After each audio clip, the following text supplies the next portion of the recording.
हरियाणा कांग्रेस संगठन से जुड़ी एक बड़ी खबर सामने आ रही है। जिलाध्यक्षों की लिस्ट के लिए अभी और इंतजार करना होगा। आज लिस्ट जारी होने की संभावना थी, लेकिन पर्यवेक्षकों ने जो जिला अध्यक्षों की रिपोर्ट तैयार की, फाइनल नामों पर कांग्रेस आलाकमान ही फैसला लेगा। सोर्स से बता रहे हैं कि राहुल गांधी की मोहर लगते ही ये लिस्ट जारी हो जाएगी। जिला अध्यक्षों की नई लिस्ट फिलहाल जारी नहीं हुई है, हालांकि आज जारी होने की संभावना जरूर जताई जा रही थी। पर्यवेक्षकों ने जिलावार रिपोर्ट तैयार कर ली है, जिसमें संभावित नाम शामिल है। अब फाइनल फैसला कांग्रेस आलाकमान की तरफ से ही लिया जाएगा। सोर्सेज हमें ये बता रहे हैं कि अंतिम मंजूरी राहुल गांधी की तरफ से मिलने के बाद ही लिस्ट को सार्वजनिक किया जाएगा।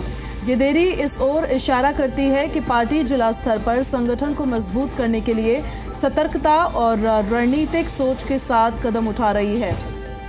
आगे की जानकारी के लिए पार्टी की आधिकारिक घोषणा का इंतजार अब रहेगा और उस पर हमारी नजर लगातार बनी रहेगी, लेकिन ये भी देखना होगा कि आखिर इतनी देरी जो हो रही है उसके पीछे क्या स्पष्ट कारण है। सूची जो है वो कब तक आएगी। तो राजनीतिक दृष्टिकोण से भी कई तरह के सवाल खड़े उठते हैं। संभावित नामों पर राहुल गांधी चर्चा कर सकते हैं और ज़्यादा जानकारी के साथ हमारे सहयोगी विजय राणा हमारे साथ लाइव कनेक्ट हो रहे हैं। सीधे उन्हीं का अब हम रुख कर लेते हैं। विजय, उम्मीद तो थी कि आज ही लिस्ट आ जाएगी। अब देखिए, अब सतर्कता बरत रही है या रणनीतिक तौर पर आगे बढ़ रही है पार्टी, लेकिन और कितना इंतजार, क्या क्या कारण अंदर खाने, क्या क्या इन्फॉर्मेशन निकलकर सामने आ रही है? देखिए, दूसरी बार है जब कांग्रेस की लिस्ट तय समय पर फिलहाल जारी नहीं हो रही है। इससे पहले जब राहुल गांधी हरियाणा में आए थे, चंडीगढ़ दौरे पर आए थे और जब ये उन्होंने मुहिम शुरू की थी, उस समय ये एक डेडलाइन दी गई थी कि 30 जून तक हरियाणा अपना संगठन तैयार कर ले और उसके लिए पर्यवेक्षकों की ड्यूटी भी लगा दी गई थी और उसके बाद पर्यवेक्षक प्रदेश में आए, काम का शुरू किया। लेकिन जिस तरह से आगे प्रक्रिया चली, उसके बाद ये माना गया कि 15 जुलाई तक जो है वो लिस्ट आ सकती है। हालांकि 15 जुलाई का समय आ चुका है, लेकिन लिस्ट में आने में अभी और समय लगेगा। तो माना जा सकता है कि जुलाई का लगभग पूरा महीना इंतज़ार जो है लोगों को करना पड़ेगा, जो भी दावेदार थे जिला अध्यक्षों के। हालांकि पर्यवेक्षकों की जो ड्यूटी लगाई गई थी, उन्होंने वो सारी जो प्रक्रिया वो पूरी कर ली है। अलग अलग ज़िलों में जाकर वहाँ जो दावेदार थे उनके इंटरव्यू लिए, उनसे बातचीत की और उसके बाद दिल्ली में सारी जो रिपोर्ट है वो सौंप दी गई और जो फाइनल जो संभावित जो नाम है वो भी उस रिपोर्ट में शामिल कर लिए गए और सभी नामों को दिल्ली हाईकमान को भेज दिया गया है। अब कांग्रेस के राष्ट्रीय अध्यक्ष मल्लिकार्जुन खड़गे और नेता विपक्ष राहुल गांधी जो है इस पर अंतिम फैसला लेंगे। लेकिन इससे पहले माना जा रहा है कि राहुल गांधी जो हरियाणा कांग्रेस के जो सीनियर नेता हैं, उनसे भी एक बार बातचीत कर सकते हैं इस मामले में कि जो संभावित नाम आए हैं उन नामों में उन नेताओं का क्या कहना है, ताकि उनकी भी राय ली जा सके और उसके बाद राहुल गांधी की ओर से फाइनल लिस्ट है जो वो जारी कर दी जाएगी। लेकिन इस प्रक्रिया में भी समय लगेगा और माना जा रहा है कि जुलाई के महीने में तो कम से कम लिस्ट जारी होना लगभग नामुमकिन लग रहा है। लेकिन जुलाई के बाद जो है तुरंत लिस्ट जारी हो सकती है, क्योंकि जो पर्यवेक्षकों की जिम्मेदारी लगाई गई थी हाईकमान की ओर से, वो जिम्मेदारी उन्होंने पूरी कर दी है और प्रदेश में जितनी भी प्रक्रिया थी, जो भी जिन लोगों से बातचीत होनी थी या इंटरव्यू होने थे, वो सारी जो बातचीत है वो हो चुकी है। जो राय मशवरा लेना था वो भी हो चुका है। लेकिन अब संभावित नाम जो हैं, जो पहले 6 नाम जो है वो भेजे गए थे, उसमें से भी अब संभावित नाम जो छांट लिए गए हैं और अब सारी रिपोर्ट जो है राहुल गांधी के पास अब भेज दी जाएगी और उसके बाद देखना होगा कि राहुल गांधी स्थानीय नेताओं से बातचीत करते हैं नहीं करते हैं, और अगर करते हैं तो उनकी राय लेने के बाद फिर फाइनल लिस्ट जारी होगी और पहले चरण में जिला अध्यक्षों के नामों की सूची जो है वो जारी की जाएगी और राहुल गांधी खुद इस सूची को जारी करेंगे। जा रहा था, लेकिन क्या राहुल गांधी खुद व्यक्तिगत तौर पर हर नाम की समीक्षा कर रहे हैं? राहुल, ये भी जरा आप विजय बताइएगा। और देरी के पीछे गुटबाजी भी कोई फैक्टर है क्या?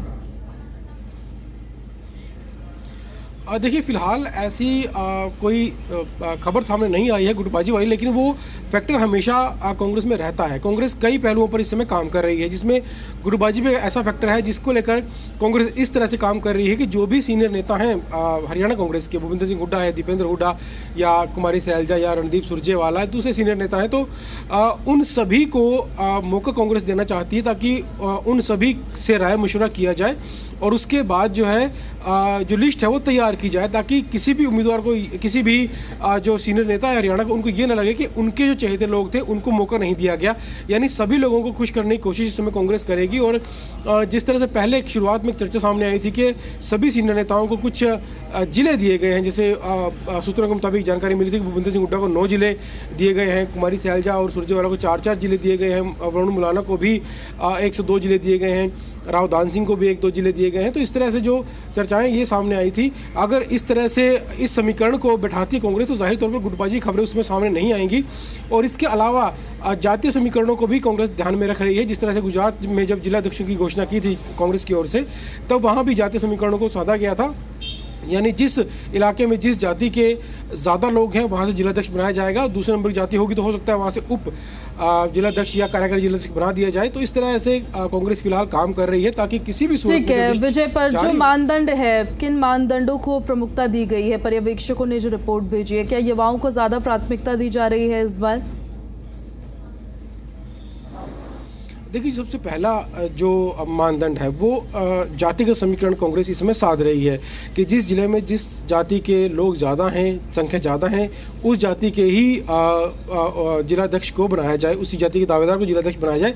सबसे पहला फैक्टर ये होगा। उसके बाद महिला पुरुष को भी देखा जा रहा है। और दूसरा सबसे बड़ा फैक्टर है वो ये है कि जो अगर एक जाति के 3-4 लोग हैं जो दावेदार हैं, और उसके बाद फिर जो सीनियर नेता हैं कांग्रेस के, उनसे भी राय मशवरा लिया जाएगा कि उनमें से किस को वो पसंद करते हैं, क्यों पसंद करते हैं। साथ ही साथ जो भी दावेदार होगा उसका पिछला रिकॉर्ड भी देखा जाएगा कि उन्होंने कार्यकर्ता रहते हुए पार्टी के लिए कितना काम किया है, कितने सालों से पार्टी जुड़े हुए हैं, कितने अभियानों में शामिल हुए और पार्टी को मजबूती देने के लिए क्या काम उन्होंने आगे किया है। इसके अलावा एक और फैक्टर है कि जितने भी दावेदार थे उनको दिल्ली बुलाकर भी, संभावित जो नाम थे उनको दिल्ली बुलाकर भी उनके इंटरव्यू लिए गए और उनसे पूछा गया कि वो पार्टी को मजबूत करने के लिए आगे वो क्या रणनीति सोचते हैं अपने अपने इलाकों में, कि वहाँ किस तरह से पार्टी को मजबूत किया जाएगा, और साथ ही साथ भाजपा से आगे लड़ाई लड़ने के लिए किस तरह की रणनीतियां अपनानी होंगी, उनके सुझाव क्या हैं।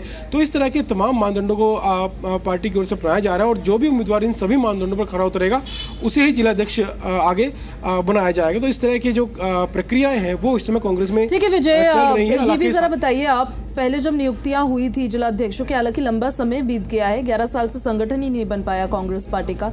पिछली बार की नियुक्तियों से इस बार की जो नियुक्तियां है, ये प्रक्रिया जो है उसमें कितना अंतर नजर आ रहा है? मतलब कुछ सीखा पार्टी ने पिछली गलतियों से तो आगे अब वो दोहराई नहीं जाएगी?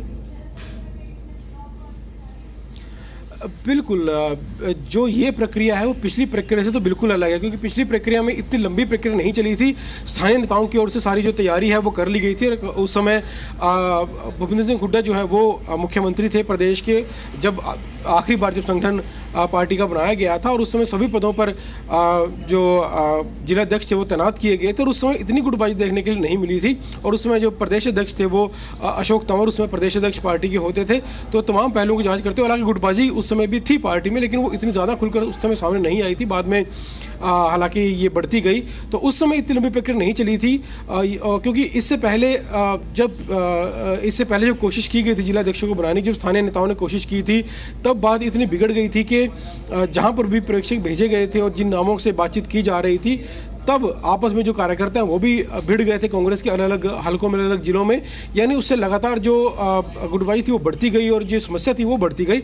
उसके बाद कई प्रदेश अध्यक्षों की ड्यूटी लगाई गई, प्रभारी नियुक्त किए गए, उनकी ड्यूटी लगाई गई, लेकिन किसी भी सूरत में कांग्रेस का संगठन जो है वो नहीं बन पाया। और अंतिम दौर में अंत में राहुल गांधी खुद इस मैदान में उतरना पड़ा और वो खुद चंडीगढ़ पहुंचे, और चंडीगढ़ आने के बाद उन्होंने जो जिलाध्यक्ष बनाने की जो प्रक्रिया है वो शुरू की, पर्यवेक्षक नियुक्त किए, पर्यवेक्षकों की ड्यूटी लगाई, जिम्मेदारी लगाई, उन्हें अलग अलग जिलों में भेजा।